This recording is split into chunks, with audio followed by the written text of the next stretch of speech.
Here we go. Yoo-hoo! Yay. Third time's the charm.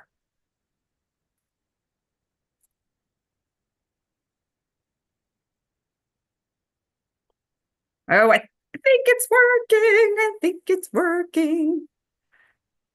Hooray, hooray, hooray. It says the content of this meeting is being sent to a third party. What? It's weird. Okay, odd. I know. I'm like, okay.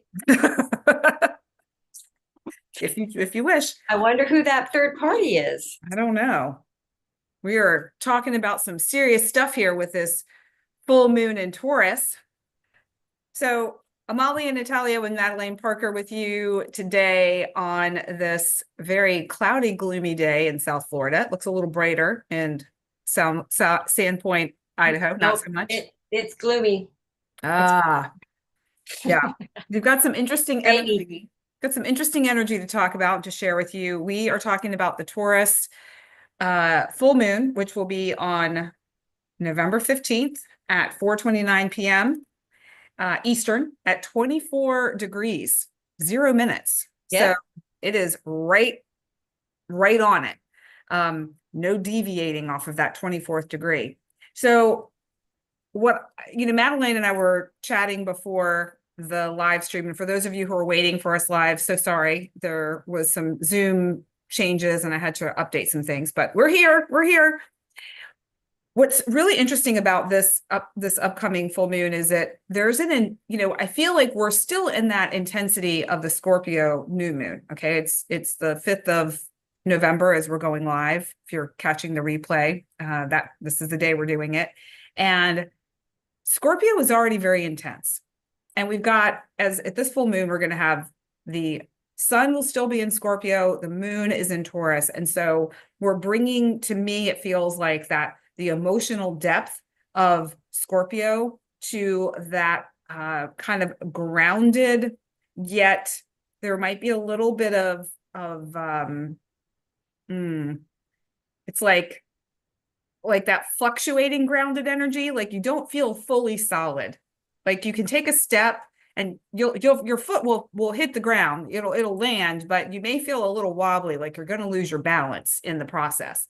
And this got me thinking about the Taurus new moon on May 7th of this year. And so for those of you who, like, maybe you remember what was happening in your life, there's going to be some recurring themes, maybe some completion energy, maybe some refinement, maybe some projects or relationships that you were working on then that you maybe now are being called to let go of. The key themes for Taurus are your values, your sense of worth, what is valuable to you, the financial world, agriculture, relationships, pleasure. So if you think about all of those things, there can be this feeling of jubilation with them, or a feeling of like, oh gosh, if you think about finances, sometimes it can be really exciting and sometimes not so much. We have some pretty interesting aspects to this moon. And I know that Madelaine is going to go into a deep dive into all of the astrology, but just a couple of key aspects I want to bring up. And also the body gates for this Taurus moon are the neck, the throat, the thyroid, the vocal cords, your Adam's apple, tonsils, larynx. So to me, there feels like a very key theme of voice, which we'll be talking about later with the flower for this full moon. All right, so we've got, with every full moon, we have the sun and the moon opposing each other, shining a light, that inner and outer reflection. There may be a feeling of completion or refinement that's going to take place right now. There's also the moon and Uranus are conjunct. Uranus is also retrograde, so that's going to shift the energy a bit. Uranus is obviously in Taurus along with the moon. And, I love Uranus, but Uranus also makes me a little nervous because Uranus is sudden change, things like shock and the unexpected. And sometimes like a surprise is nice, but sometimes a surprise can be unwelcome. And just to be prepared, because it's hanging out with the moon, there is likely going to be an emotionally connected component. I was going to say challenging, but we don't know if it's going to be challenging. It might not be. So just be aware of the potential for emotional volatility, emotional upset. You might feel a little bit of a rebelliousness also during this, because Uranus is a very, very much like outside the box thinking and innovation. So just be aware of that. Then we also have the moon sextile Neptune, which is also in retrograde in the sign of Pisces. So, when I think about Neptune, especially retrograde, there is some clarity that might come. So you might feel a sense of emotional intelligence, like things that were maybe unclear might become clear. Your intuition is heightened. It's very creative. And then we have the moon trine Pluto in Capricorn. And remember, Capricorn will be moving into the sign of Aquarius very soon after this full moon, 4 days later, actually, on the 19th, which is going to change the energy significantly over time. But this offers us an opportunity for very deep inner growth. It gives you a foundation for stable relationships if you understand your own emotional landscape. So this moon to me feels very emotionally charged. I think of Uranus, I also think of electrical energy. So there's a lot of charge behind this. So remain flexible, expect the unexpected, nurture the relationship, both with your inner emotional world and with those around you. And the other one little piece of this I want to mention too is we have the retrograde planets, Jupiter, Uranus, Neptune, Pluto, Chiron, not a planet, but still important to mention it's in retrograde. And Saturn is stationing direct. And this is a big deal from a foundation, forward moving foundational aspect. So everyone just be aware that there, especially with today in the landscape of the political world, and people are very amped up about it. We don't know, obviously, on the 15th of November where things will be, but likelihood is high that there will still be a little bit of uncertainty. I was like, what is the word I'm looking for? Uncertainty. And, find those practices that bring you back into stillness, that bring you back to your center. Just keep coming back to center. Any sort of gentle breath work, any sort of gentle movement, I think would be really supportive. Find those things during this moon cycle that bring you pleasure. This is a great somatic practice of just rubbing your arms like this. If you're feeling a little out of sorts, put your right hand under your left armpit, left hand on your right shoulder, and just kind of give yourself a little hug. Come in like this. That's another really great way to bring yourself, to show you that you're not getting thrown around by the energy of the outside world. You've got your own boundaries within yourself. So I'm going to let Madelaine share what she sees, the overarching things. And before we get into the 12 signs, I'll share the card for this. Okay, yeah. And big stuff, Madelaine. Okay, good. What do you got? I'm excited. I can't wait to see the card you pull.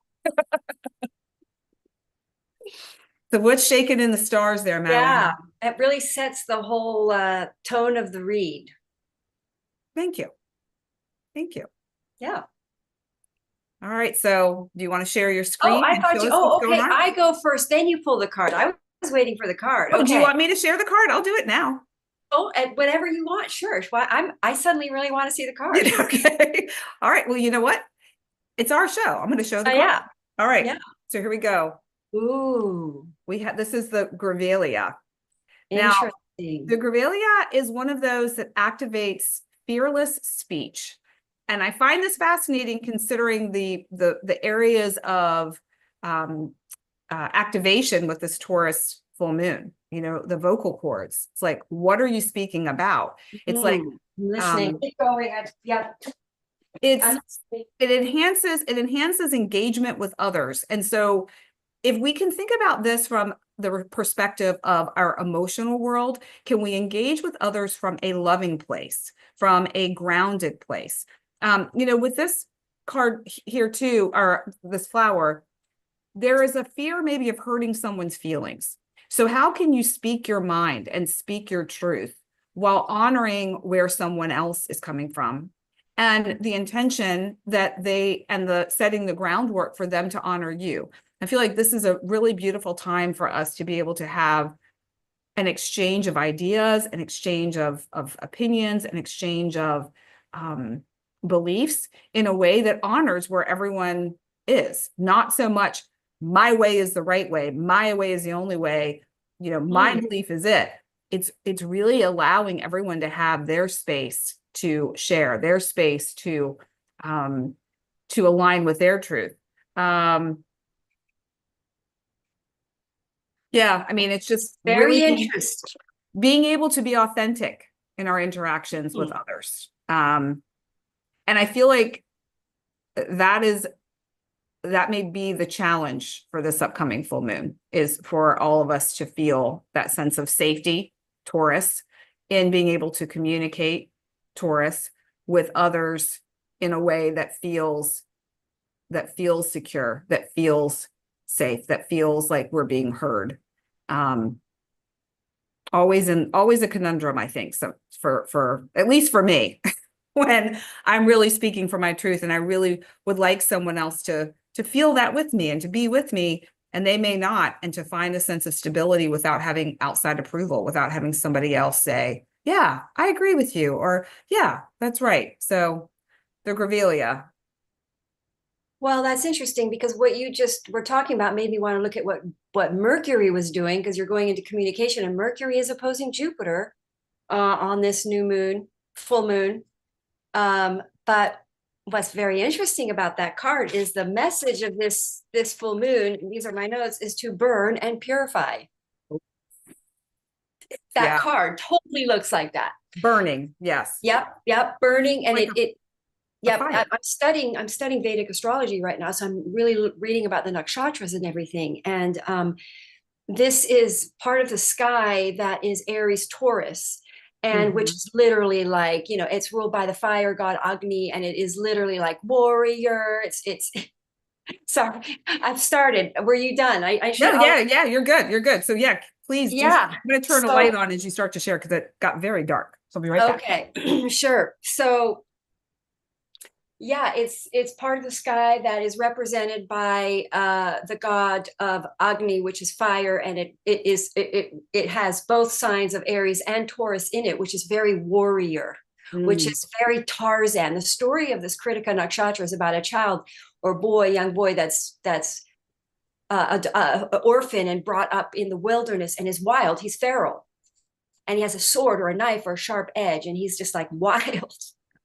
So this is a very wild energy full moon. You know, this is like, and it's almost like it involves sharp knives. Like people who are born with this nakshatra are really good with knives and weapons and things like this. This can be wars, right, on the planet Algol. This could be, you know, if I'm going to talk about the mundane astrology right now, we're looking at the bigger picture, which is important, because we're all going to be our how it's aspecting our chart is kind of there's a background story in the collective, which I think we're seeing a tie in the election. And then on that day of the full moon, we're going to see the results. And I think some one half of the country, because we're so polarized, might have a big outroar, or, you know, there might be unrest, social unrest. So there is like, it's a Venus ruled full moon. So there's a lot of relationship stuff involved. So it's like love amongst the ruins. And it's like, I mean, this is a dramatic time, no doubt about it. Yeah. And this energy of Kritika is like there was this animation of the energy. You can watch animations on each nakshatra. And I mean, it is this warrior wild man in the jungle going around with a knife. And he's like jumping down. So it's like I'm sitting here going, yeah. And it's on the planet of Algol, which is the Medusa, which is the same spot which was triggered in the chart when Trump was attempted, and this is hitting right on his MC. So I worry for him. I hope he's safe, you know. And but we are seeing, you know, interesting revolutionary type energies occurring where we could see public cutting of the no more, it's sort of akin to like if something is tangled in a net and the knife and the knife comes in and cuts it and sets it free, like a dolphin stuck in a fishing line, because it's sitting on Uranus. So there's some sort of liberation of here. I mean, maybe we suddenly divide the country into two halves all of a sudden. I mean, Well, there is talk about that. I mean, there are yeah, a I mean, number of states that are looking to, and Algol too isn't, I mean, one thing I've learned about Algol is in myth, I mean, it's a story of losing your head, and that could be figurative, could be literally and yep, figuratively as well. yep. Like people just losing their minds. And I feel like there's a Mhm. lot of that energy already at play. Yes. And here's the thing that I watched this Asian man go from the Trump rally to the Biden rally or the Harris rally. And he said he's neutral, he's neither side. And he said both the people on each side were really nice and perfectly normal and exactly the same. Yeah. So it was like, it's an illusion that we're different. We all want the same thing. So I hope, and now the other positive side, because this is Critica, which is the ending, like strict ending, and this is happening at the same time 2 years that Israeli war began. So this could be, because we've got the South Node. I'll pull up the chart, shall I? I'm getting excited here. Yeah.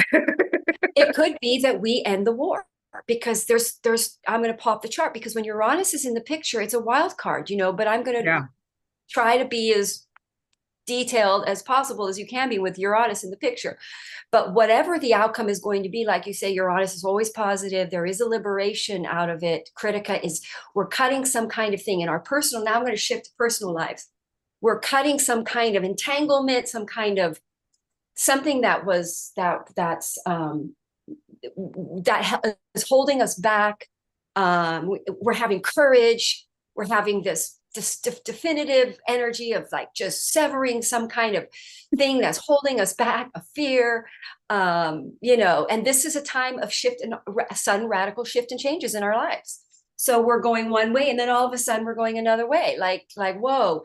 So that's why I think something does happen in the collective that changes all of our minds, changes all of our lives, puts us on mission. This is a part of the sky. It's the warrior. Critica, he's the warrior. He's like, if you look him up, is this like Tarzan character, who's got to make light of it, because no point in being afraid. We don't want astrological anxiety. We just want to be forewarned and connected and tuned in and ready to align and help create a more positive result, which is to eliminate the separation energy, which is energy of Aquarius. It pulls us together. So whatever happens, we do become more, believe it or not. It's hard to believe because we're so polarized, but on some level, we're going to find some kind of a balanced agreement in these times where we all not everybody's happy. Like nobody gets more. So there's some kind of everybody loses, but everybody wins, middle ground type of a thing happening here. I don't know what's going to happen. I mean, it's really hard to call it on that political background, but it's love amongst the ruins because it's ruled by Venus. So Critica is the destroyer, and it's transformation because of that knife. It's destroy, it burns and then purifies. So it destroys, so it can rebuild. So something that is not liberating or entangled that is holding us from ourselves or our liberated path gets like the air balloon gets cut off its anchor and goes float. So we're burning and purifying and transforming. And now this is a full moon, which means there's a culmination, there's results, like you said, of that new moon that happened in May 7th, I think. Yep, May 7th. Yeah, and this is, it's a Venus ruled new moon, but you know what? Let's look at Venus. What's Venus doing? Well, Venus is doing something again that emphasizes this shift. Like you can look at these transits from Vedic side, all different angles, and you're going to see the same message because Rahu and Ketu are in the picture, which means our destinies are totally shifting. The ruler of this full moon is squaring the nodes. We are changing direction. We're going, whoa, well, let's go. We're this is why we're getting surprise shift of direction here, because whenever the nodes are involved, it's ecliptical. It has some kind of an ecliptical shift going on in our life, which means you can pinpoint the major days that your life changes by these nodal types of contact in our charts. And of course, it depends on our own charts individually, how they're aspected by this. Pluto and Mars, the good news is on this full moon is Pluto and Mars are a little bit off. They're not fully on opposite each other. Oh, I'm in Vedic. Sorry, let me go out. Sorry, guys. Back to here. Okay, so there's Pluto 29 degrees, and Mars is a little off 3 to 4 degrees off of Pluto. So that's a little nicer energy. That eased up the intensity. And a lot of that intensity you're feeling, by the way, is Pluto in its last degrees of Capricorn. I'm telling you, because I watched the Pluto Aquarius move back and forth. As soon as Pluto moves into Aquarius, we get this lighter feeling. It's much lighter. So that's a good thing that's happening. Although on this new moon, full moon, Pluto is not officially shifted yet. It shifts on the 19th. But Saturn is direct, and it is Saturn helps being direct. But the positives of this new moon, which again is what I always see in these challenging transits, is beautiful openings, the trine to Neptune. Yeah. That Jupiter sextiling the Chiron. So we've healed, as a collective. We're really in our power. We're ready to take on this is about stepping forward and taking our calling and missions. I really believe that, because it's hitting to it's about shifting into the new era. As soon as that Neptune shifts into Aries, and then we got this in Aquarius, and then we're going to have Uranus shifting into Gemini, we're really shifting the entire energetic energy about our civilization, and we're really shifting into the new paradigm. And so this full moon is really us really, because even when studying the nakshatras and everything about this, it's all about our mission. It's about stepping up to the calling and doing what needs to be done. And I'm not a proponent of violence, but that is the darn part of the sky. I'm not saying that that's the answer. I think in the age of Aquarius, we are awakened up to how our energies are drained by pitting us against each other, and that we see through the differences that we think there are, and there are none, because we're all humans. We all come from source. We're all kind of one, really. And we shift out of separation consciousness into union consciousness and whole. What do we call it? Opposite of separation is whole consciousness. We are one consciousness, because we're all made with the same stuff, we all have the same ingredients. So anyway, so the positive of this, we have Mars in a really nice spiritual trine to Neptune, like a Jupiterian.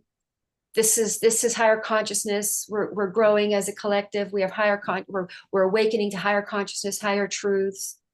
We're walking a more higher consciousness path. We're breaking through old paradigms, old paradigms, and like old patterns are dying away. As soon as that Pluto moves into Aquarius, we're really going to feel we're going to feel brand new as people. We're transformed in these energies.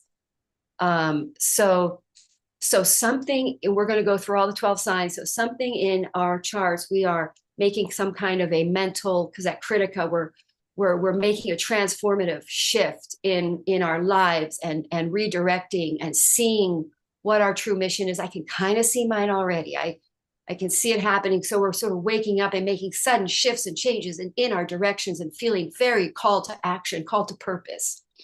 And most likely relationship and money supported, because it's a Venus is supporting this, which means Venus is saying, when we go this way, we're going to be better in our relationships and better in our money. So it's like we listen to the transformative direction, because we have a lot of water in these energies. We've got Neptune is in water, and it's all pointing to water. So it's like the truth, the heart, our intuitive, our empathic nature. If we go empathic towards our fellow man, we're going to settle the results of these energies. It's the charts pointing to Neptune, which is empathic, forgiveness. It's the higher, it's pointing to the highest, it's pointing to God, basically the highest frequency energy of the light. So it's like, do we transform and become more enlightened through this time, or do we become aggressive and fight and mean to each other and not see each other for who we really are, which is, we're all here scrambling, doing the best we can. I do read a lot of people everybody I do readings on, everyone's just trying to do the best they can. Everybody, both Yeah, sides of the aisle. that's true. So can we get on board and support each other because we're humans, if we're the call of humanity, so we're all on the same team because we're humans. So that's the side that we're going to collectively become on during the time that Pluto is in Aquarius. We're going to wake up to that. So this full moon is very wild card in our lives. You're going to want to check your charts and see whatever you have at these 25, 26, 27, 23, 24 degree range.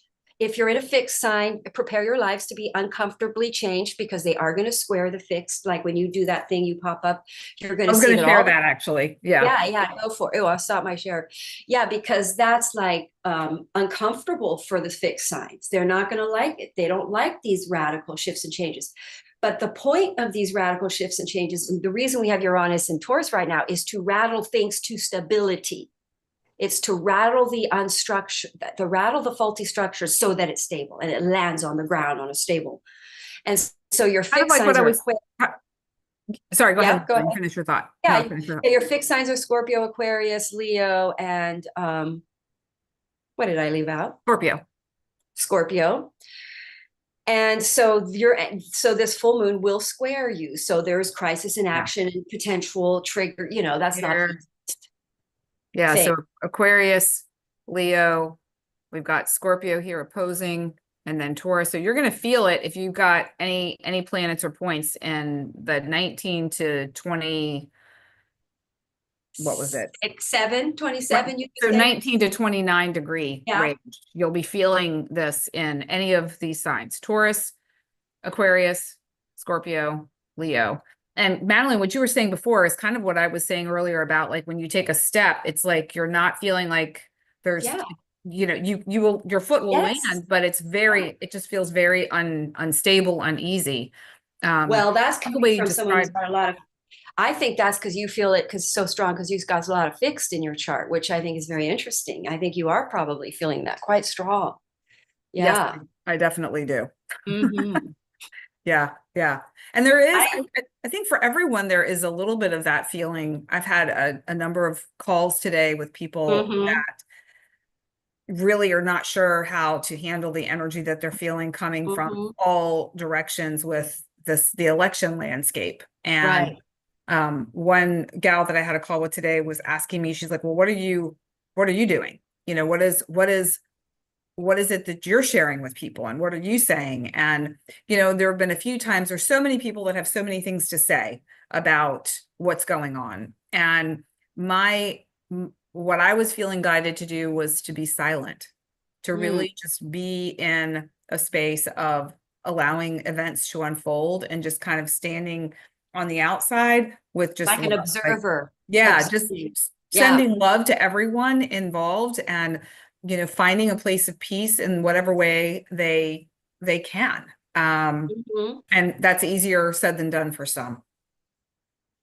Truly. So less easy for your fixed. Well, and I think for me, one of the I'm not super, I'm aware of what's happening in the political world, but I don't get consumed by it. It just has not been healthy for me in the past. So I've decided to have a different approach. And I realized that as I got to understand my soul signature more, I realized that's not what I'm here for. I'm not here to shout from the rooftops about my beliefs around politics or what is right, quote unquote, or wrong, quote unquote. Who's got the white hat? Who's got the black hat? Both sides, it's kind of gray, really. Yeah. So that's not what I'm here to do. I'm here to do this work I feel like Madelaine, you and I are similar in that way. We're here to show different perspectives, to show the bigger picture, to help support people in times of transition and change, and to feel a sense of stability in times when things don't necessarily feel at all stable, and to have a sense of optimism around what can be after going through a tough period of time. And, that is our intention with sharing this with all of you. Right. To really sort of help people understand what these what's going on in the stars and the bigger picture, because when you see the bigger picture, you're seeing it from an ascendant perspective, whereas looking at it from the stars. So then that helps us understand it, and then we can align with it in a conscious, more enlightened way. And then we manifest a better result through the transit. So that's about being conscious, of of how we live. So, all Yeah. right. All right. Are So we? I just want to make sure I have said everything. What we got else? We got else. I think that's good. I think we did it all. okay. We'll talk about in the rest of the going through all the 12 signs. So let's start. I mean, I'm just going to line the chart up to Aries here while you chat, I guess, or whenever you Okay. say go. Yeah, if anyone, for anyone who is currently watching us live, please do feel free to interject, to add, to comment, to share your sun, moon, or rising sign, and we'll be happy to answer any questions you might have. And I know today is kind of an odd day. I was feeling like last time we had a lot of engagement. It was super fun. Madelaine and I both received lots of positive I feedback. enjoyed it. Yeah. And I feel like today people are kind of in their little bubble and doing their thing. So if that is you today and you're not joining us live, you're catching the replay, still comment and let us know, because we'd be happy to support you if something comes up. So I guess we're going to go start off with Aries. Does this show up the right way, or is it mirror? No, it's the right way. Okay, I got to do this really long because it's really hard for me to find. Yeah. Okay, it's crazy. I spent forever trying to find it. Okay. Okay, so Aries is going to happen this in their second house. So I would say that it would, so let's look at Venus. Venus will be in your 10th and is squaring the nodes in your 1st and your 7th. So there is a sudden radical shift, and then it goes to that 12th house of Pisces. So it's like with the Neptune there. So it's like suddenly changing. It's like you suddenly can quit because something could come in, because also this is an auspicious part of the sky too.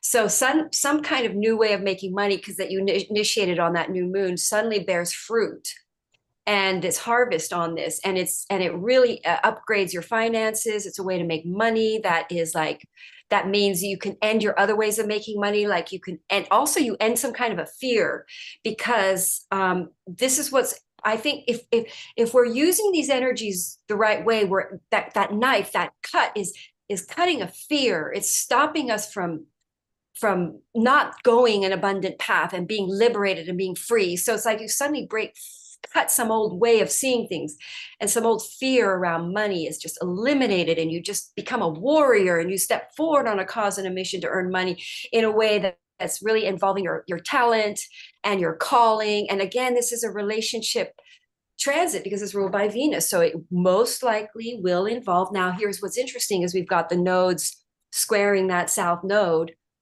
of Libra. So we're ending relationships, man, just like that, cut, suddenly a text, boom, and ending a relationships, or because you're really ready to release and step onto your path, or just ending any sort of pattern that you have in relationships and now ready to be in a true relationship, or if you're already in a relationship, to really just end the problems in the relationships and get on the same page and go forward on a mission together.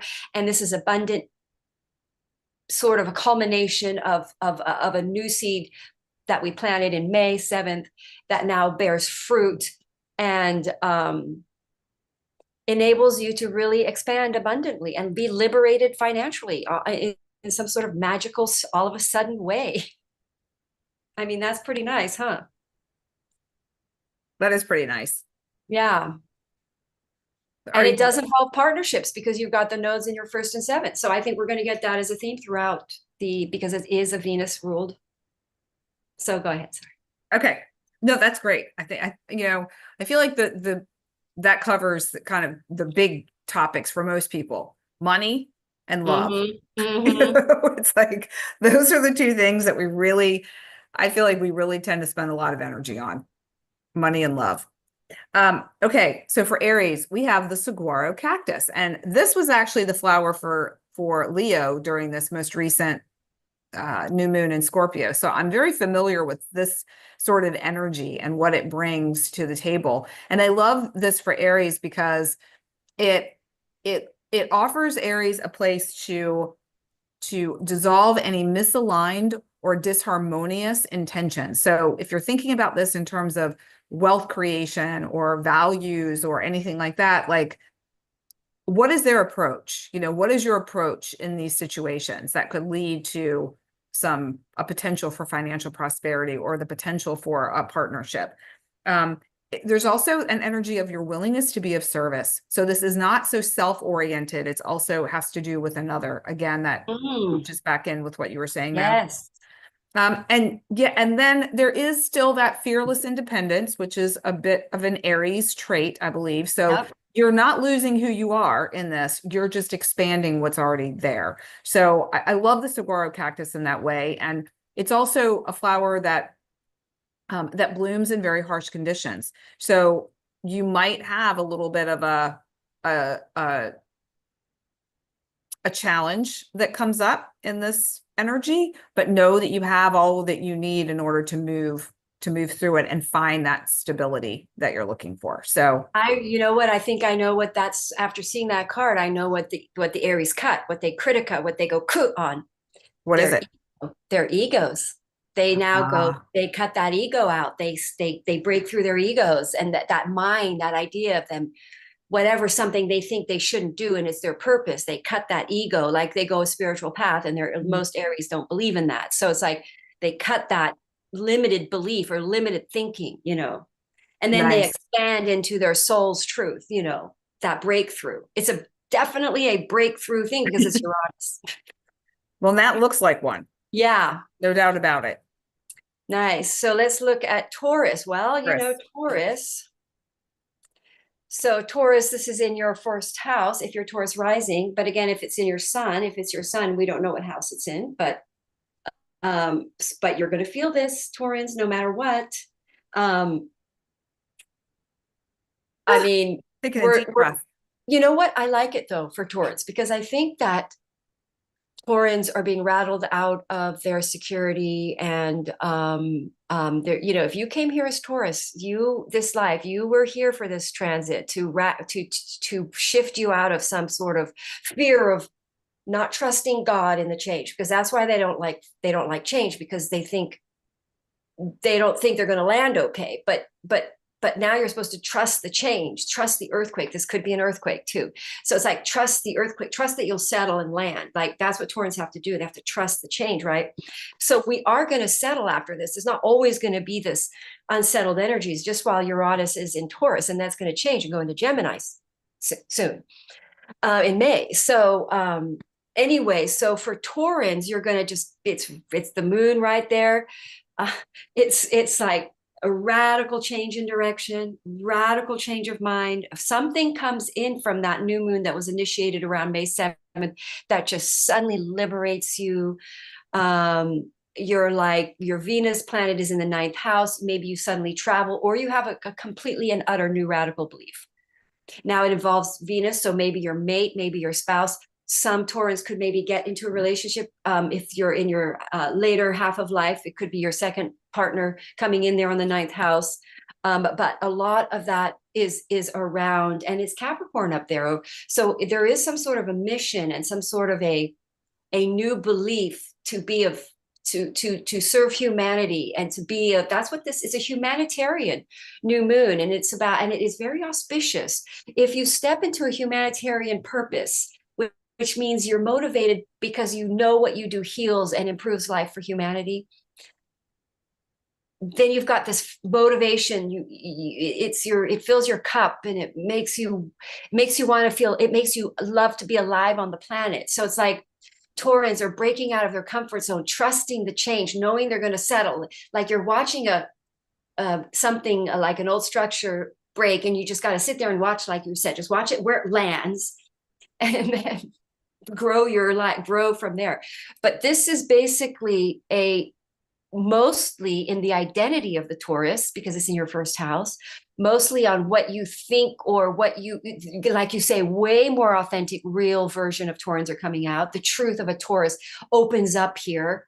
Perhaps, like you say, sun communication, because we don't forget we've got that Jupiter opposing Mercury. So we have major shifts in beliefs going on. It's mutual reception. So it's like there's a certain receptivity to that when there's mutual reception over the opposition. Like people agree, they absorb it more, it fits. So it's like we've got these new beliefs hitting for Taurans, where they feel free to trust that this shakeup and changes are going to put them in a much more higher desired level, or something that pleases you more. If you didn't risk, you wouldn't have gotten to there. Like you're settling for less, and now you're going to get more if you would just be okay with the shakeup to land you higher. So that's the Taurus one. Well, and that's a tough thing, because Yeah. Taurus folks tend to like, well, you said it, they don't like change. Right. They crave security and stability. And right now we're in a place where there is inevitable change, and there is not much security or stability to be found in this moment. Right. It's coming, right. But it's not here now. So we have fire. You have to trust. Yeah. Go ahead. Yeah. Oh, yeah, we do have to trust. Yeah, absolutely. So we have the fireweed for Taurus. And this to me feels kind of Venusian. It feels kind of like Venus. It's like, yeah. This flower, the fireweed flower, is a flower that encourages us to forgive someone, including ourselves. It allows us to heal the heart by dissolving any emotions around challenging experiences. So that feels also, again, very Venusian. And it's also the feeling that love is all around you. And this card, this flower kind of reminds me of that you're surrounded by love. You're surrounded by the opportunity to forgive. You're surrounded by the opportunity to heal. That love is all around you if you would just look. Just be aware that it's there, and find those moments, find those connections, find those people. So fireweed for Taurus. I don't know if there's anything else I want to say about that. It just love, love, love, love. I find that card perfectly interesting, because it really does show you that the Taurans now level up. They shake up into their more, it's like they're not survival. They're going to live more of the life of pleasure, the life a Taurus really wants to live. It's like higher quality. They like to live a very pleasing, high quality Venetian life. So now I think that card shows that they upgrade now to the more ideal life a Tauran wants. Yeah. That's yeah, I love that. Yeah. And it's, I find I say I love that a lot when we do these, because I do. I love it all. It's also fascinating. And then I feel it for each one of the signs, even if I don't necessarily have that prominently in my chart. It's like, I know people that do, just like you, clients or friends. And it's like, oh, I feel that for them so deeply. So yeah. Yep. Okay. Moving on to Gemini. Gemini. Okay. How does it fare for Gemini here? So this, being for Gemini is Taurus in their 12th. So that's a karmic thing. So I would think that that's a little bit challenging, in the sense that there is a meeting up of, ultimately you're really ending some massive karmic at the end. By the way, everybody is with Pluto at that last degree, but like for that 12th house to be activated on this full moon, it's like ending a major karmic cycle, like the whole life karmic thing dead, just cut. And then you become healed. You become, it's just entire ending of a cycle. So then either you forgive somebody. There could be, of course, a flare up with those energies, those warrior type energies of Critica, and it's a fire energy. So there's tempers, flare ups, and situations could flare up with that 12th house there. But it's really clearing a soul deep purge of an old karmic cycle. It involves relationships, because it's in your 12th house. So ending a pattern of karmic type relationships, and I would say fear-based survival-based attachments to relationships. And the nodes the nodes are in your let's see, your 5th and your 11th, you know, so it's like squaring. So yeah, but old friends, it's actually quite a good relationship transit there on the nodes. So shifting to friends and tribes, new friends. But this is ultimately liberating you from this lower density karmic baggage that's been holding you back, and it's like cutting in, and you lift up like a kite, and that's a transformation energy, and you're off this entanglement, this karmic entanglement. You're done with it. And so it could show up, and then you end a relationship, or somebody passes in these energies that ends a karmic cycle, which means you have cleared your karma with this person. That happened with my mother. I knew we had cleared our karma, and she passed away. I knew she wasn't going to pass until we had cleared our karma. And so that can be this resolve, this a culmination of an old pattern in relationships.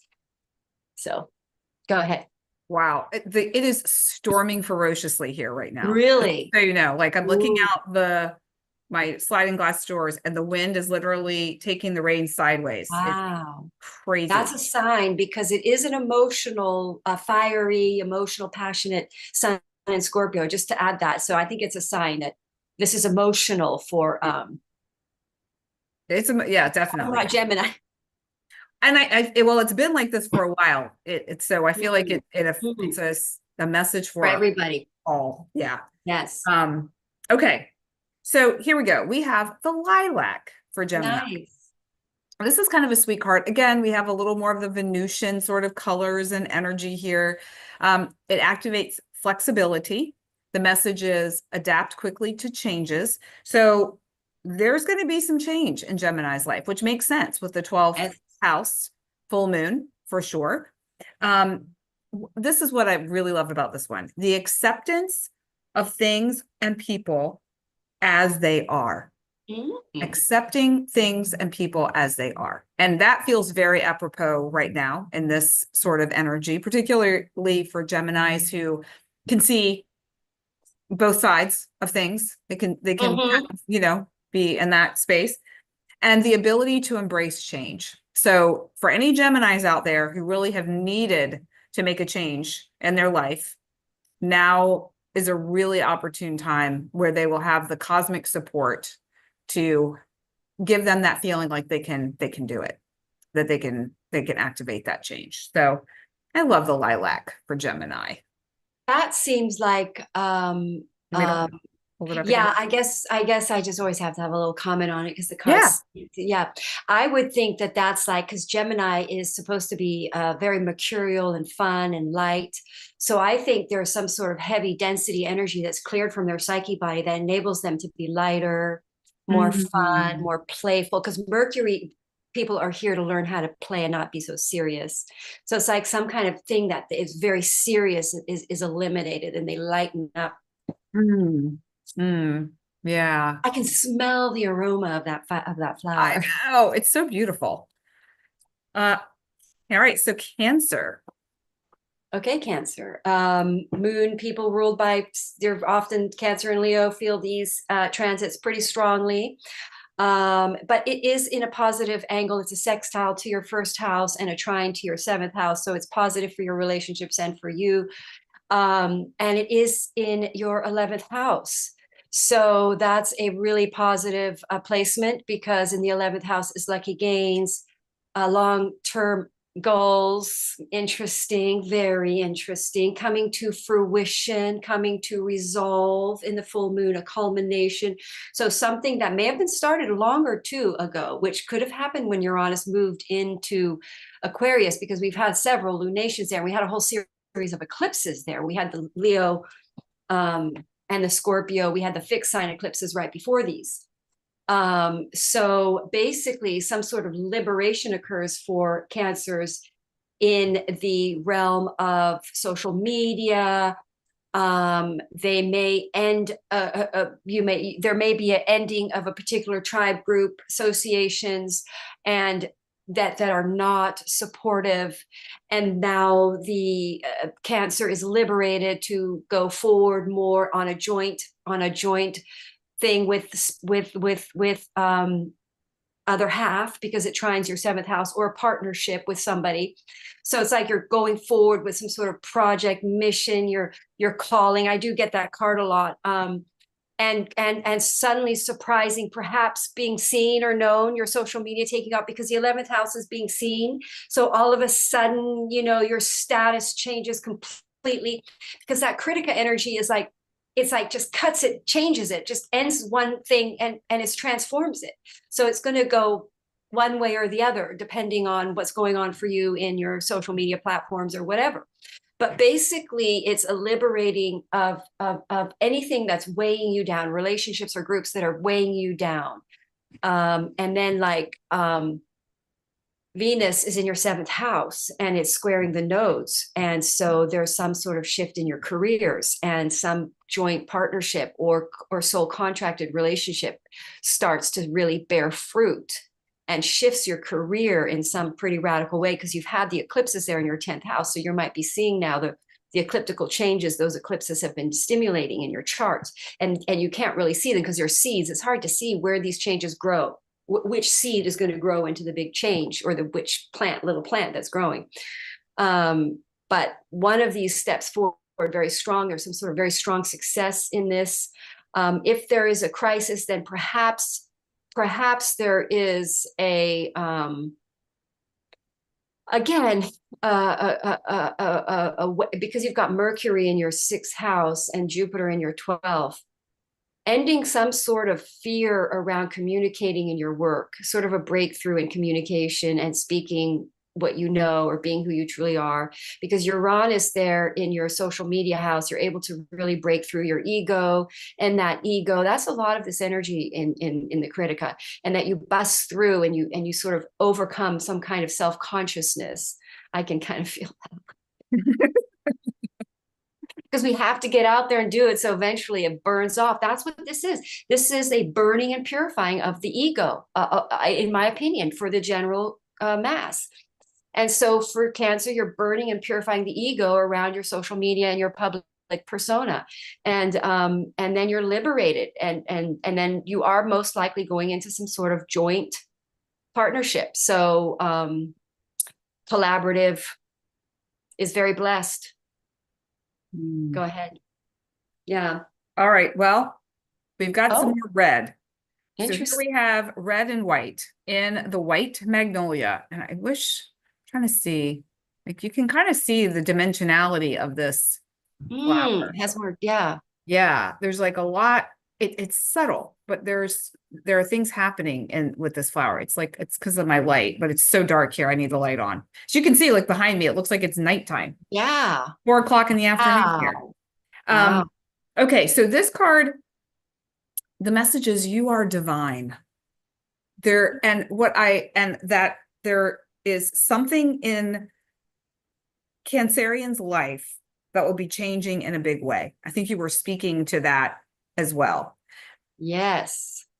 And this card too reminds me of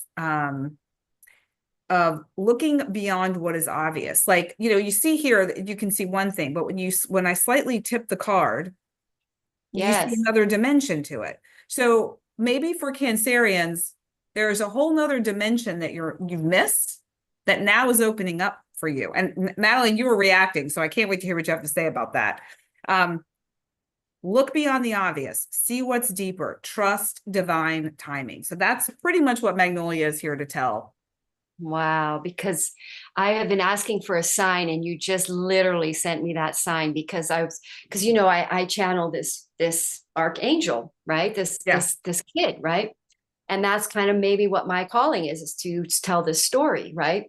And I read about angels are really archangels, and you can see it and I always see him on my peripheral, and it's an angle, an archangel. You see an angel from an angle. Cancer, you're just showing me this archangel, the archangel. I just showed you. Yep, and that's what he tells me. He's an archangel, and so that's how you see angels. There's an arc in the light where you can see them, and that's where I see them, right here, like that. So you just showed me a sign right there. Wow. So anyone who's watching this live or replay time, you were here for a pivotal moment for Yep. Madelaine. Pretty nutty. So yes, so Wow. Cancers are coming out, breaking through their self-consciousness and their ego, basically. This is interesting. I'm going to go with this ego thing as kind of the main theme here. We're busting through our self-consciousness and getting to now to the nitty-gritty and doing what we got to do, what we're here to do, and get over ourselves. I feel like that's been a big theme for a lot of my clients as well when it comes Yes. to and it's not just career oriented, or it's like in all aspects and avenues of their life in different forms and in different dimensions, but it's very, very pronounced. I So love that energy though. Don't you much prefer to be that kind of a person, to be free of our self-conscious fears and stuff? So we're really liberating on that energetic level, which then reflects in our material realm. We're becoming more higher vibrational by doing that. well, what's interesting too about it is that is that even though you're able to break through and show more of yourself, that doesn't mean it doesn't feel challenging or that it won't ever feel challenging again, because at least that's what I've found. Like, okay, I make one move and it's like, oh, wow, this is great. And then when it's time to level up or expand further, then it's like you have another opportunity. So it's not like, oh, yay, I'm all done. Perfect. Yeah. It's just. Yeah, that's why these plans go back and forth. You get until you get this, Yeah. So, all right, Leo. Oh my goodness. Let's go. 10th house. I cannot wait. Let's hold it up there for a minute. That if I go like that, you're going to see it. Okay, good. Leo. Oh, by the way, the Kritika, that nakshatra, is ruled by the sun. It's a fire energy. So this might fire up Leo quite a bit. Interesting. And so, yeah, Leo are going to have Taurus in their 10th house of career. So, and also status, how people see you. So you may suddenly become known, like suddenly, or you suddenly end a job, like just quit your job and completely be freed up. Maybe some kind of investment, maybe in that new moon you did something that now frees you up and changes your status or changes your relationship status. That's another one that could happen. Or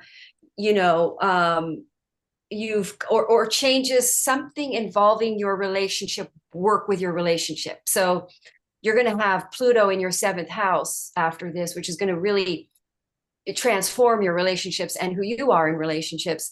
And but with the moon there and Uranus in your 10th house, it's like you could have sudden success in social media. You could suddenly meet somebody, suddenly get a career up, bubble up. You may change something very radically, and if let's say you're the boss, you may fire somebody. Let's say you're the employee, you may quit that job because now you're liberated. It liberates you to step forward, or something. Let's say you are on your independent path. You may quit some entire aspect of your work and you then change it into another area because you feel like that is a more humanitarian needed cause, and that is actually what you and your partner are here to do. Because by the way, this is all about soul contracts. It's even in the Vedics, they talk about that. So, and then the nodes, squaring your nodes. So this is like, sudden move. By the way, you could move because it accesses your 4th house, sudden changing in living situations. But your ruling planet is in that 4th house. So that could be a move, radical, sudden shift. But something in the career takes a complete turnaround, what did somebody say? This full moon was like a freight train making a U-turn. How can a freight train make a U-turn? Like, I don't know. I mean, it just maybe a boat, like a big boat could make a U-turn, but train, I don't think a train. I don't know. I'm getting. I know. Well, that's what they say. That's how weird it is. It's like, Anyway, so we've got some kind of liberating, and I think some kind of a result comes in from that full moon in Taurus. It's a receiver energy. even though there's some, it's by ending something in the ego, the limited ego. This is all connected to that eclipse too, that Aries eclipse. It's kind of at the same degree. It was at 21 degrees. Something that we are limited, and we end that old way of thinking. We end that old way of seeing because of what's happening in the world. In the background, we have a radical shift, change in our destiny. We have a new way of seeing the perspective, and we step forward and initiate some kind of new career as a calling and drive, and being decisive and serving, knowing. That's the other thing about this full moon. There's a knowing, a decisiveness about it. Warrior, knowing it's your calling, passionate.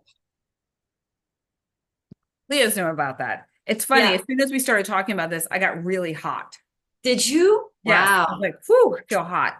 So maybe you're going to get all heated up about something and get out there and do this. And then you're knowing this is what I'm here for, you know. going to do the thing. Yeah. So, all right, here we go. We got more Venusian energy here with the pink primrose. And I love the yellow and the white in the center. Okay. Love this. Yeah. Rapid growth internally as in personal growth. Wow. And externally as in your career. Right there. It's like, I don't really even need to say. There you go. Bingo.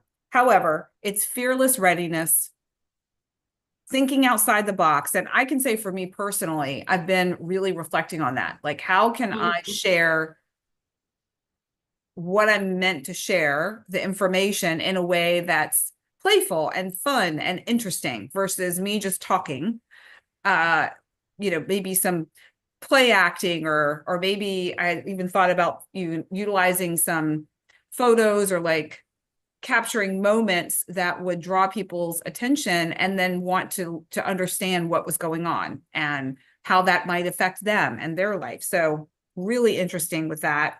And then just make it effortless. So that's another part of it for myself. I don't want to make it hard. I want it easy and smooth. And yes. I mean, I feel like most of us want that. But well, Leo is out of alignment if they're not having fun.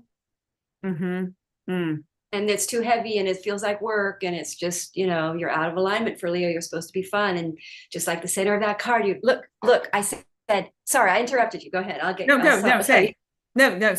I said I wanted to show the sun card because look at that. That's the center back. Yeah, and that's the Leo card, right? That's the energy of Leo. Yeah, totally. So it's like, this is it. You go in there, you shine out, you light up, and you light everybody else up. That's the energy of fire. That's this whole thing. It's ruled by the sun. It's nakshatra. So it's very good for Leo. I told you it's going to they're going to get passionate. Boy. All right. I'm excited by that. All of a sudden I got heated up. That's the energy of Leo. They warm everybody up. The sun, think of the sun, right? The sun, the bright shining sun. Next life, I'm coming back as Leo. They have good hair. You can see a Leo a mile away by the hair. They've got a full head of hair. And they have a fun time. We do have fun. That's true. Okay. Virgo.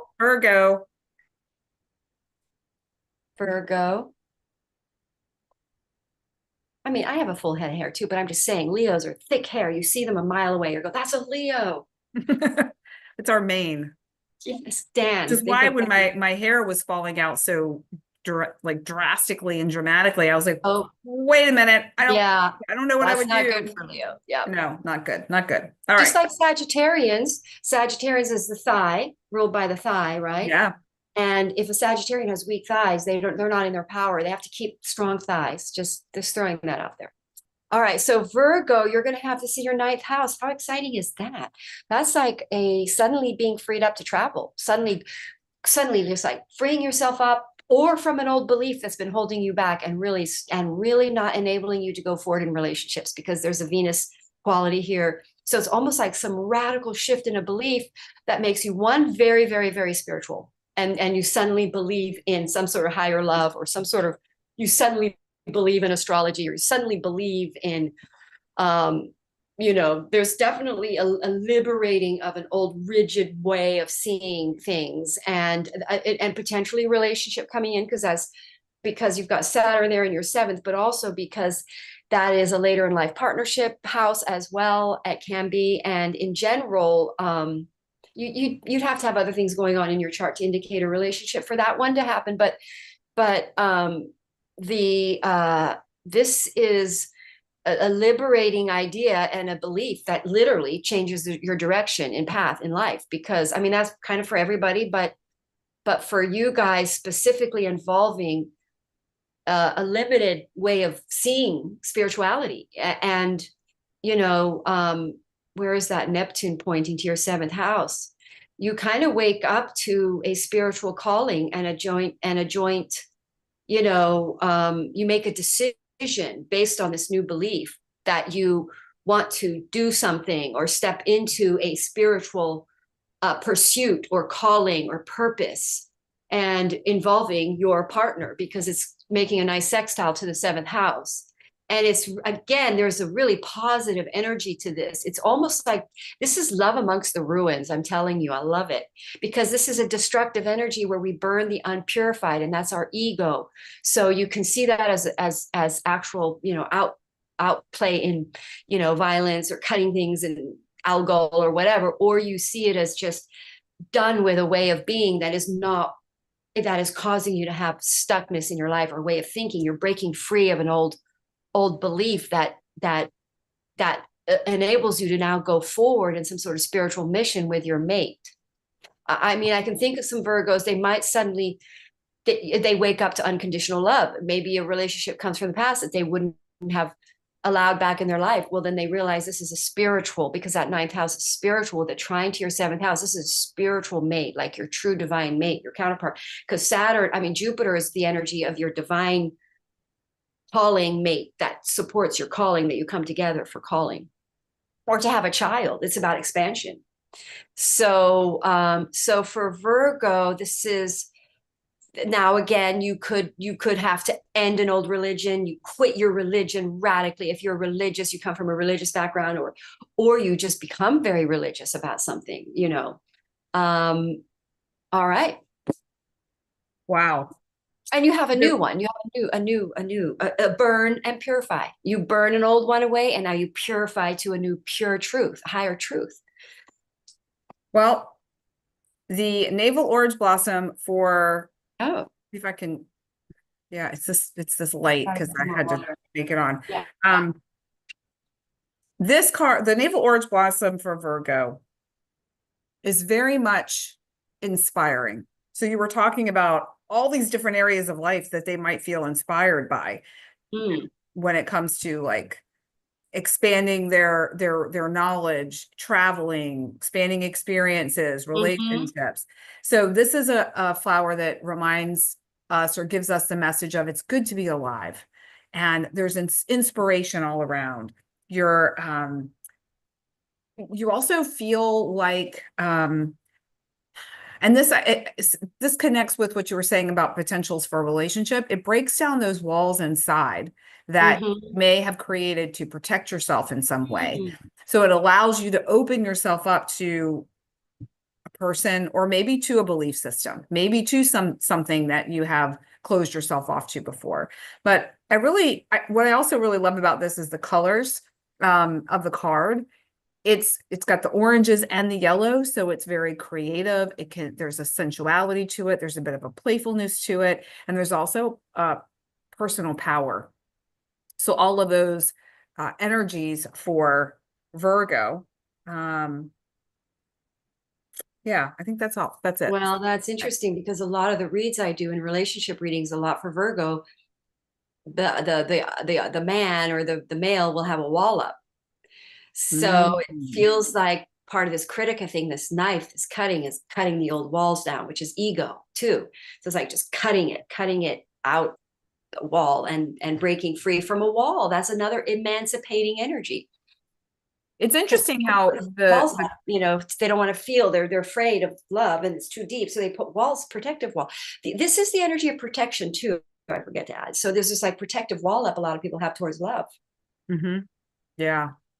Which is kind of crazy. I mean, I personally have experienced that myself, still kind of working through it even. But it's so fascinating why we would do that to ourselves, cut ourselves off from something that's so beautiful. Right. Pain, obviously, is the number one reason, fear of being hurt or Yeah. having some sort of heartbreak, but it's hard to have. Men, a lot of men and also women are afraid of vulnerability, to let anyone in close, especially Yeah. if you have unhealed wounding there, because then you just get triggered when you let people close. So you don't want people to know that you're suffering, or that that's where your pain is, and you don't even want to go there. Right. And Yeah. somebody that can, your true love is going to take you into some deep pain that you don't want to feel. So you're going to push them away, and you're going to put a wall up. And that can be for the feminine too, if she's chasing him, because she's trying to get away from her feeling pain. And so, so then she tries to break down the wall. But anyway, not to get sidetracked, but we are up at Libra now, so that is interesting. Oh, Libra. Okay. So yeah, so Libra, you're going to have the South Node in your sign. So this is basically, the South Node is going to move into Virgo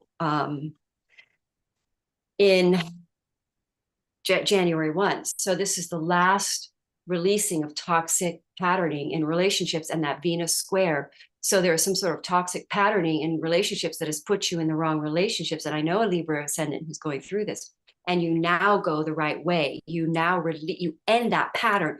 You end that pattern of like karmic relationships, lust-based relationships, security-based relationships that you're just in because you just get along and you like the person, just to be in a relationship, we've been talking about this for Libra. So now you get this, the South Node is right there, Venus squaring at your planet ruler, ending some old patterning and patterns in relationships that then enables you to go the right way and into the true relationship, so that you can actually go into your joint partnership thing. And so you've got Taurus over the 8th house. So you're literally ending a fear, bam, ending a fear of vulnerability, ending a fear of letting someone in, ending a fear that God's not there, discovering God in your relationship, like a big transformation, because that's a transformative house, in allowing somebody in, ending the ego barrier. Since we were talking about walls, I know Libras have a few that have walls up as protection from a true connected relationship, because then again, you feel your feelings.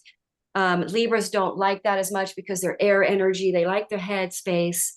So they're really discovering ending karmic cycles in relationships big time and becoming purified. So you're burning, you're ending a relationship, and you're burning a pattern, and then you're purified now to your true relationship, and facing this sort of fear. You've got the nodes in your 8th house, in your 7th house, so you're some sort of perception or belief or fear-based protective thing was stopping you from the relationship that's right for you, that's involving your true calling and your purpose and mission. So you now end a fear of letting someone in, and you then step forward into your true destined path that this, your ruling planet squaring the nose, is trying to get you more in alignment to, which is the true soul contracted relationship, where you step forward and serve humanity in the way that you were destined to do, shall we say. Oh, this card. Oh, Golden Columbine. So to me, this is just like personal power, personal power, personal power, and just expanding it yeah. out, like shining it out. Okay. Crazy. What were we talking about? Vulnerability. This allows Librans to expand and widen their capacity to be vulnerable. Wow. This is literally like, Whoa. woo. It also, guess Great. what? Allows them to accept more love. Well, isn't that interesting? It dissolves self-criticism. It dissolves the fear of judgment. And it allows them to make friends with their inner demons. That is so 8th house. Wow. Yes. Wow. So 8th house. So I really feel like the Golden Columbine, and I wish you could really see the multidimensionality of this flower as well. It's so, it would be so healing for Librans to really activate this flower energy for this upcoming full moon. Bring it into your life in whatever way. I'll remind everyone, take a screenshot of the flowers, look them up online, go to LOTUSWEI.com. This is where the cards are from, the elixirs, all of the products that I use. There's a discount code below. Check that out there, especially if you feel like this is going to be a tough go for you.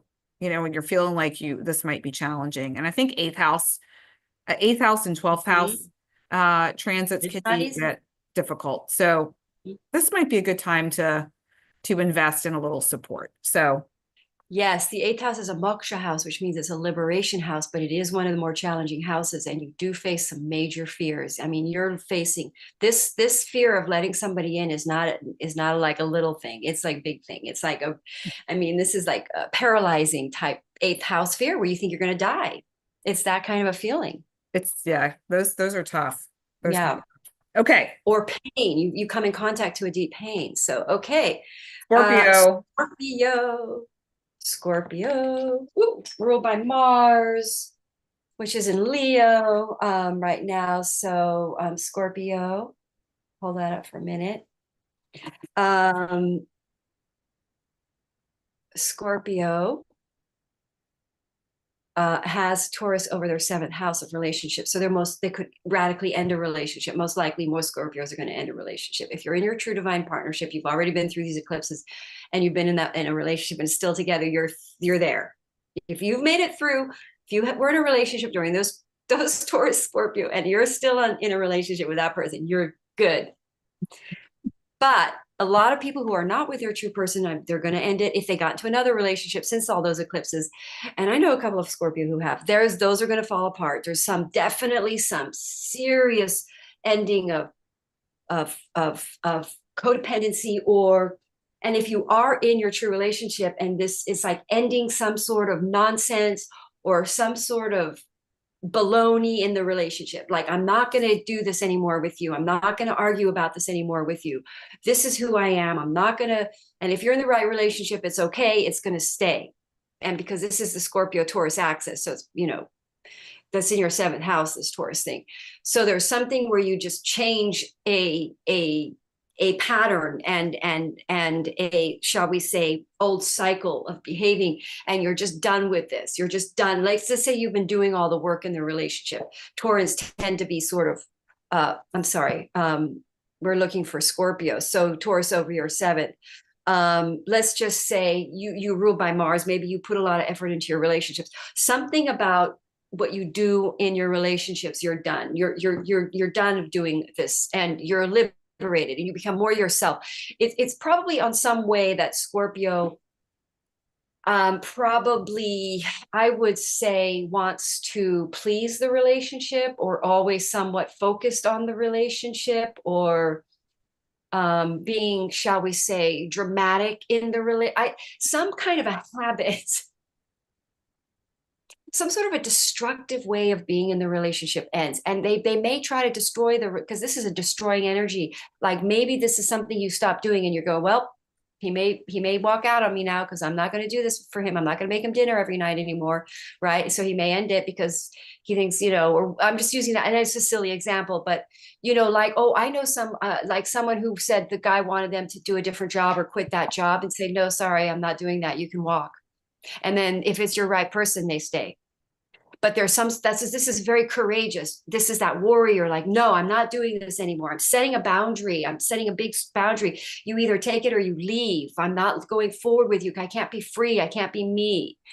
Now, then you have this courage in you because you're going forward with something. And then your partner, if you're in the right relationship, completely steps in and supports you and sees the humanitarian effort in the calling, and they most likely join if you're in the right situation. If not, you end it, and then you become aligned to your person who will join you and walk your calling path, because that's how it's designed, that you have a masculine feminine partnership, feminine yin yang, receptive outward energy to pull together, and then you have very powerful yin yang energy, which causes change, which enables you to have the strength to change the third dimensional reality field. And make change. So for Scorpio, now they are again, their destiny is changing with the nodes wherever they are. Why can't I see the North Node? Oh, there it is. So basically,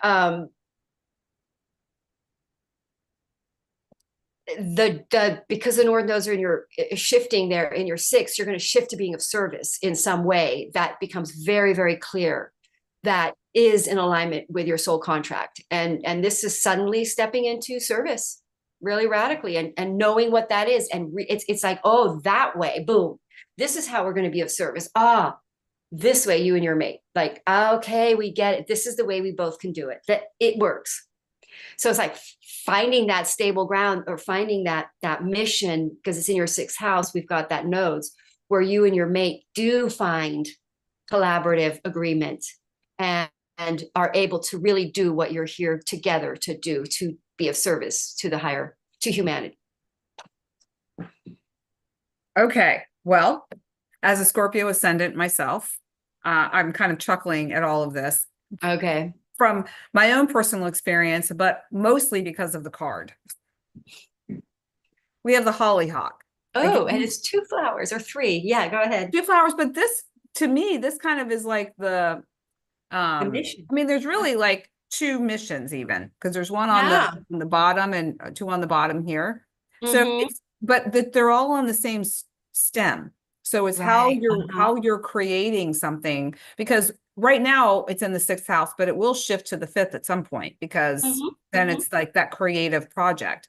You know, getting your health in order, getting your day-to-day in order, and then being ready for that creative project. So for this, okay, I just want to read one of the questions on the card is, are you in a challenging situation or relationship that has you feeling powerless? So for any Scorpios who have given their power, handed it right over to somebody else, handed it to a relationship, handed it to a situation, feels like it could have some connection to finances in some way. Now is the time for you to really reevaluate that, really reevaluate that. It also has to do with service, being of service, caring for others, being soft. This feeling, the message is soft is transformative. So really being, they're having a gentleness. You know, Scorpio, think of the scorpion, that like sting. Okay, it doesn't have to be like that all the time. It can be very gentle. Trust, unconditional love, those are also keywords, and abundance in relationships. So I feel like that was something you were talking about too, Madelaine, like coming together and then creating and crafting this mission in some form, whatever that takes on, and that creating abundance within the relationship. And then also, you know, this is a Taurus full moon, so financial abundance as well. So this is a really beautiful energy for Scorpio. Yeah, because this is a creative energy because it's ruled by the sun, which is Leo, which is creativity, which is the 5th house, which is something out of nothing. So like a pregnancy is something that you create something out that has never been there before, just out of the blue. So that's a metaphor, making a baby. But the 5th house is basically the message of making something out of nothing. And there you have 2 flowers together making little buds. Little baby buds. So for some Scorpio, that could be pregnancy and a baby. So of course, not to forget that too. Yeah. Be aware. Be aware. Yeah. So Saggies have Mercury in your 1st house and ruled by Jupiter, which is in retrograde still. And you have Uranus, this full moon, basically in your 6th house. So health could be triggered, issues of health, depending on if you have any planets there. You could be triggered into a lot of Sagittarians are healers. They have planets in that 6th house. Rising. My sister's a Sag rising, and she has her sun in the 6th, Taurus. She's a master's in nursing. So it's like they're medicine people often if you have planets in your 6th and your 8th. And so some sort of transformation around your health and your day-to-day life completely changes. Now, maybe you set off on a new path health on that new moon in Taurus in May, which now you see some really powerful results, and you make a major quit. You really quit sugar, like you really quit something, or you quit, let's say if you have an addiction, you quit it really, like if you're an alcoholic, just quit it, like suddenly, like all of a sudden, bam. My sister quit alcohol when she got pregnant, and it was just, she was kind of a heavy drinker, and then all of a sudden, bam, she didn't, the day she got pregnant, she quit. So it's like, that's the kind of energy there with that Uranian energy in that sixth house. Or a health situation shows up that makes you could have a health issue, and so you have to quit butter or fat or something, but something changes really radically about your day-to-day that liberates you from a struggle in your health. It could be good information. You know, good news comes in, like you have good results around your health, and you can quit doing a health regime, like quit your medicine if you've been on medicine. So something radically changes, and in this house, and changes your day-to-day living, where you'd completely change. Like, let's say you quit a job because that's a sixth house, and you've been commuting, you no longer commute, and your health is better. Whatever you quit or whatever ends in your day-to-day life here that you make a decision to be done with is going to liberate you from a stress and from something that hasn't been healthy for you. But or you could fire somebody, because the sixth house is employees. You could end a pattern of stressful living, and you change radically, because if you don't change, you're going to get a heart. If you don't learn how to calm down and de-stress, you're just going to keep getting sick. So, you know, this kind of radical turnaround and change around your health and day-to-day that liberates you from some not so good where not so good destiny, shall we say. Go ahead. Yeah, as you were sharing that, the bee balm, can see this. Mm-hmm. It activates hope, and the message is be still.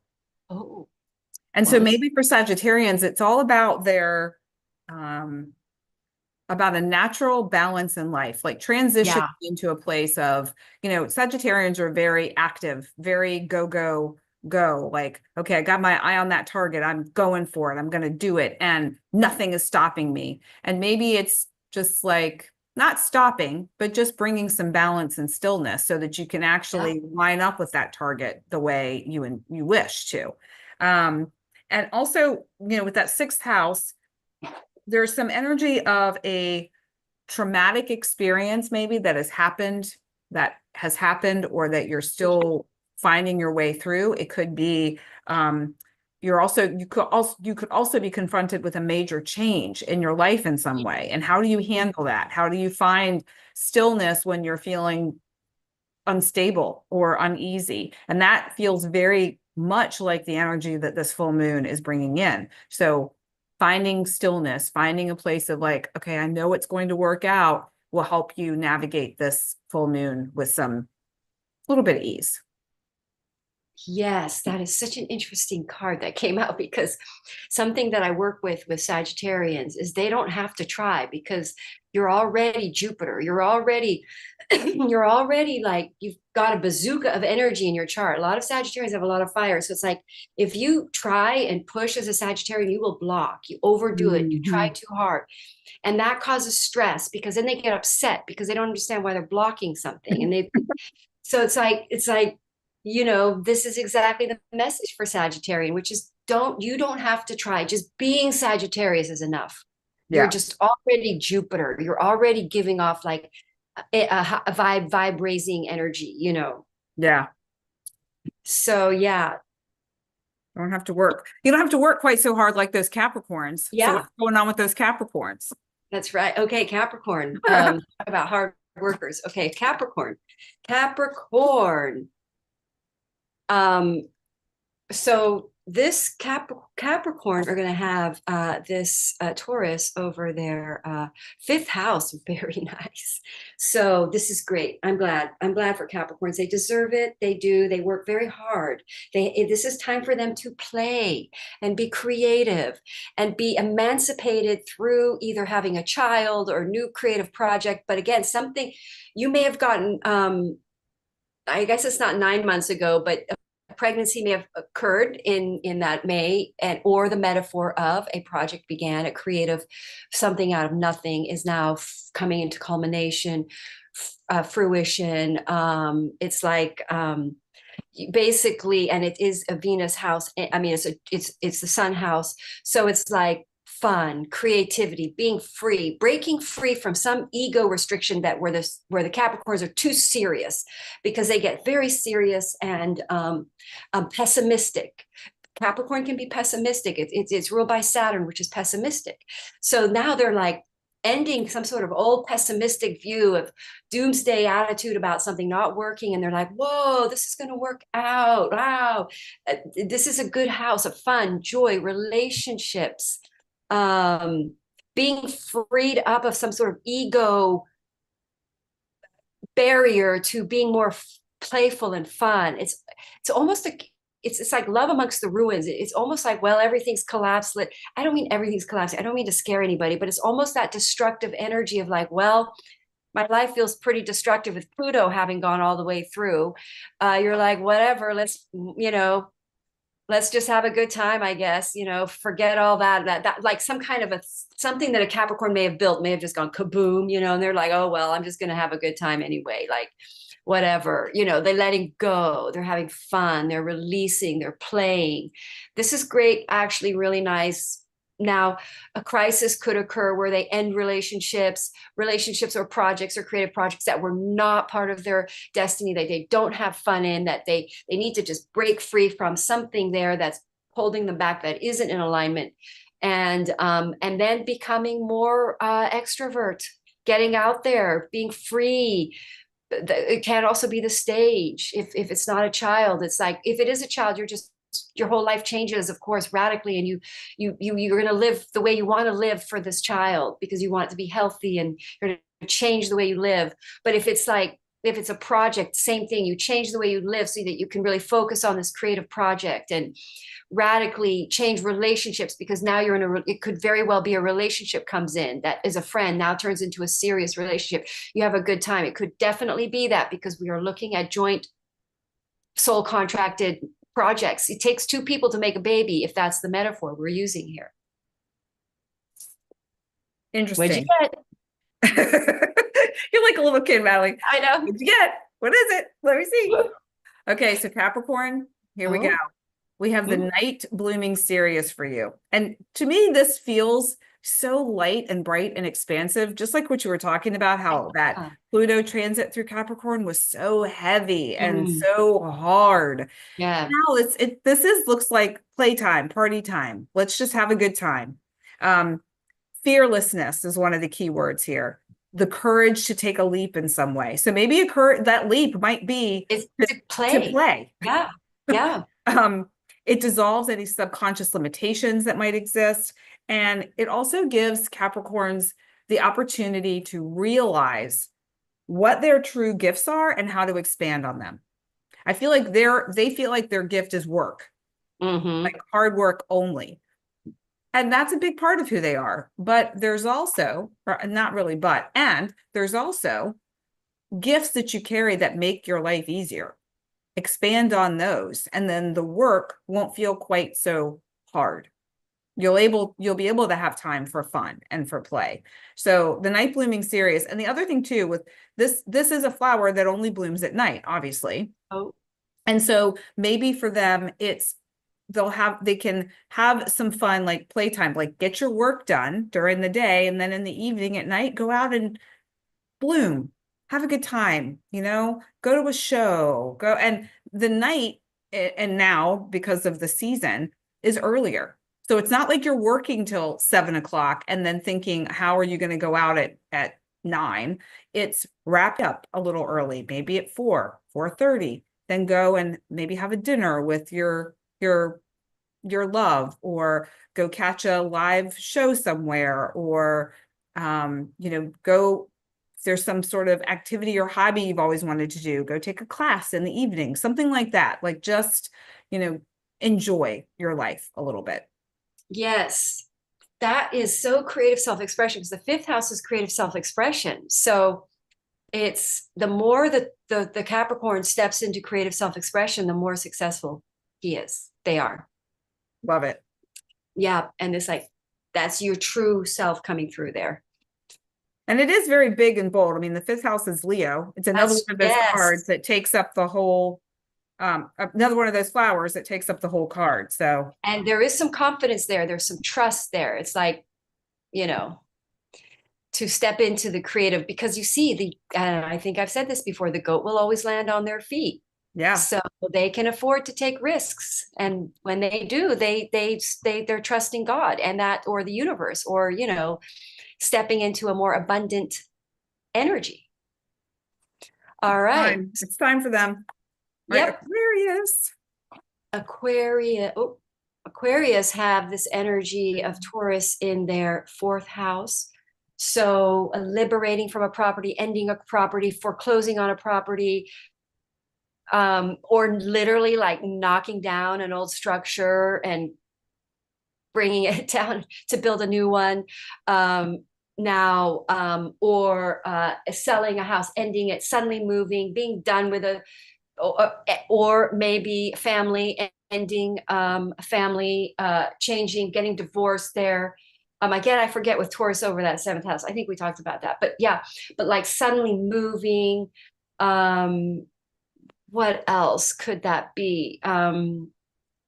Suddenly ending a family and then moving, or setting boundaries in your home really strong, being really firm with your children, and saying sort of like no, and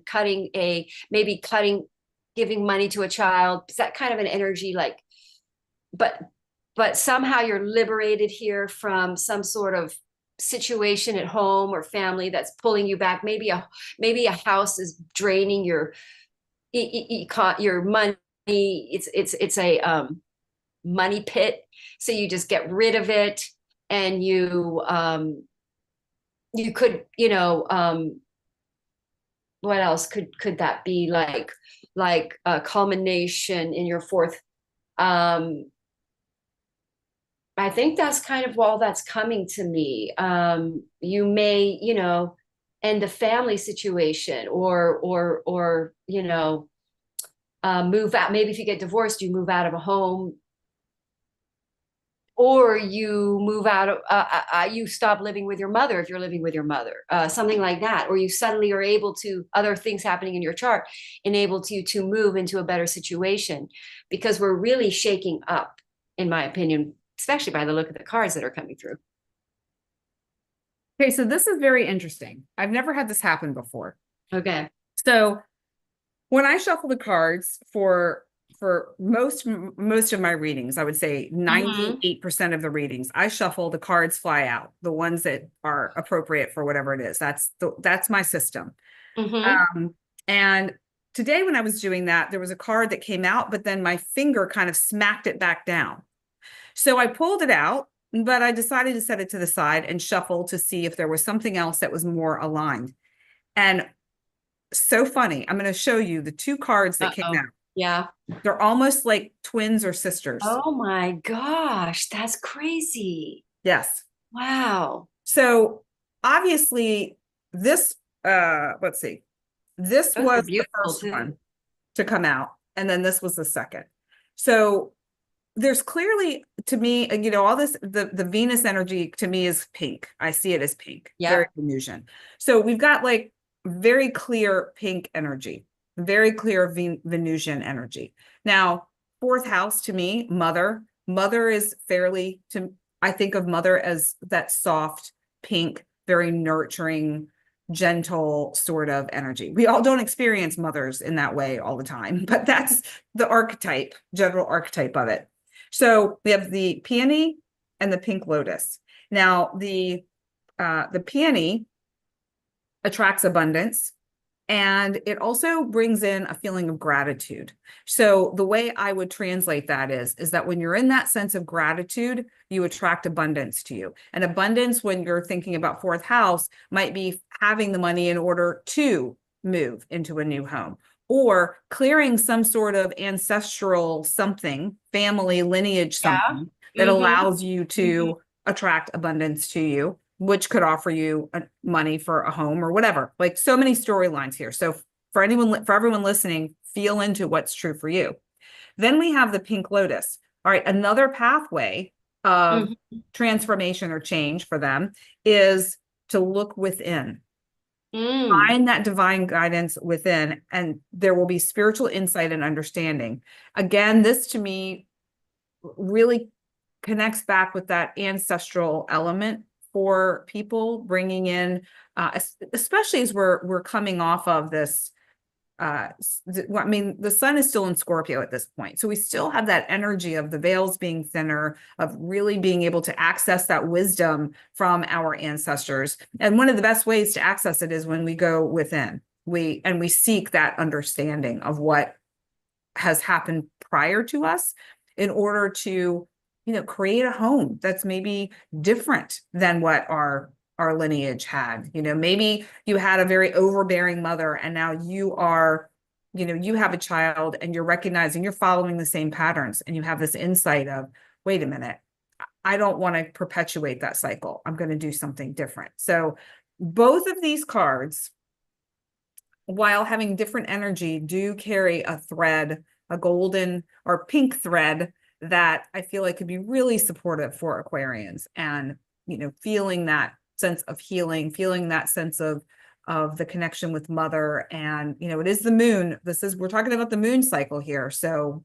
there's always that aspect as well. So peony, pink lotus.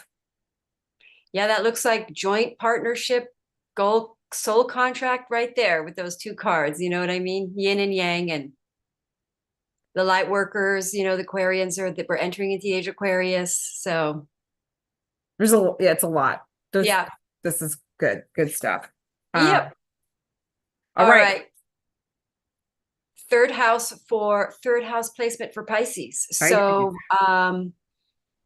this could be suddenly moving in, because it's very much local area. You suddenly change your environment around you, like who your neighbors are. There's a good chance this is a move. And then you end a work or business, you stop doing a business, or you end a media, or you end your social media platform or website or something. You change it radically. You become completely, something else is going on in your chart that's changing your life, a relationship or something, and you suddenly change it. Like, I can see my son like completely changing his whole media persona, because we're ending some sort of ego, more non in our authentic, because we're going to be liberated by these changes because of Uranus there. And I'm seeing the algol aspect mostly because algol is also very abundant. So we're ending something that isn't making us money and helping us make more money, or helping us because of Venus, helping us make more money and more in alignment with our soul contracted partner. And so it's like ending something and doing something with your partner instead, or starting a soul contract with someone that could be a form of what you were doing, but you now see clearer what you really were supposed to be doing. Like it changes shape and it fits better. It's more you. It liberates you from the person you've been trying to be on social media or in the media. So you become more authentic person there. That's a theme. And then you've got this Pluto leaving your 11th house. So you're ending karma in your network, social media, your some kind of fear-based, survival-based lack of play energy, wherever Capricorn is. And so now you become more empowered. You've got Saturn there and you're going direct. So you're feeling much stronger, more empowered, more like stepping forward, and more confident about this new way of communicating or being, or new website or new media way. But also there's going to be an ending there with that Critica energy where you're just done with something. You're just completely done with one way of being on social media, or something that you've been selling, or some business or a job. And it's just you felt trapped and stuck, and you're just cutting that cord free and liberating yourself. And then again, with these Uranian transits, things are coming in that surprise us, that may help us change direction. something you see, oh, I need to go this way. It's clear. This is going to be more abundant. I get it. This is what humanity needs. We're going to get a lot of clarity of what we really are here to do, how we can really help humanity now. Move us into the age of Aquarius becomes very clear. And we go forward very strong. Critica is very strong, decisive. Tarzan, well, let's do this, you know. All right. Well, All right, Pisces. we have the papaya flower for Pisces. This message is gentle is powerful. It's giving them an opportunity to open up, accept help, be receptive. You know, when you were talking about the third house too, and your neighborhood and that kind of the local feeling, it's, you know, are you allowing the people around you to help out? You know, let's just say you've got to go out of town and you're trying to figure out who's going to come and water your plants. And you don't want to ask anyone in the neighborhood. You don't want to be a bother. So you think, I'm just not going to go. So it's being able to ask for help, receive help. This also is an energy of collaboration. So collaboration in many different ways in your life, and compatibility within relationships. So that ability you were talking about, you know, you were talking about relationships and finding that place where you feel really comfortable with people. Doesn't necessarily mean exclusively romantic relationships, although that could be part of the story. Could be partnerships, of course. Yes. Yeah. So, and I just love how, you know, there's like, you know, you have sunflowers that are blooming, sunflowers that aren't quite yet. It's like they're in, it feels like Pisces are in process, you know, like they're going to see those, like those bursts and those beautiful moments, and there's more. But there's also, you know, having that opportunity to open yourself up, which is going to just bring those to you more quickly. It's not like you're having to do everything on your own. Like you're not the lone wolf out there. So the date palm flower for Pisces. Yeah, I like that for Pisces. That's like, you know, relaxed energy, being relaxed about, you know, because if that's hitting in their media house, maybe they're really just sort of not putting on an act anymore. You know, they're just kind of mellowing out and just kind of doing what, you know, really we're here, especially with Pisces, we're really here to live our gift, but we're not really here to control the outcome. We're here just to do what we're here. We're just to put our gift out and let God in the outcome, right? So Pisces, that's kind of the energy where the Pisces is going, well, you know, this is my talent, my gift. God's, if I'm going to be successful at it, that's in the universe's hands. I'm just supposed to show up and do my best. So it's almost like in that relaxed energy, they then become because it's not fear-based energy, it's trust-based. Yeah. And that's something I think we're all learning more and more how to do and experience that. So yes. Yeah, so a very powerful full moon in Taurus happening on the 17th of November. We're here for you. You get it on the 17th? 15th. Oh, 15th, yeah. 15th. Sorry. I misspoke. Okay, I suddenly got, yeah. I was just going to say the overall arching outcome of this, whatever happens, is better, is higher quality life, more Venus, more living the way we pleases us, the way working or on a destiny or on a path that pleases us. Because when we're living our true path, it is very fulfilling. So we're busting through these fear-based, we're transforming and we're purifying, we're burning through the ego and purifying our cause and our mission and stepping forward from a place of purity and of service and to serve humanity. So we're warriors now. We've healed. We have Jupiter. What was it? Chiron is, we've got Chiron blessed here. Forgot to mention. Where the heck is Chiron? Oh yeah, Chiron is being trined by the Mercury and the Jupiter. So we're ready. We're ready to be warriors and step forward and do what we're here to do with our counterparts or our partners, and step into our missions that are going to basically save the world. Basically, we're all going to be heroes. This is the hero. Critica is that Tarzan jumping through the forest with a knife.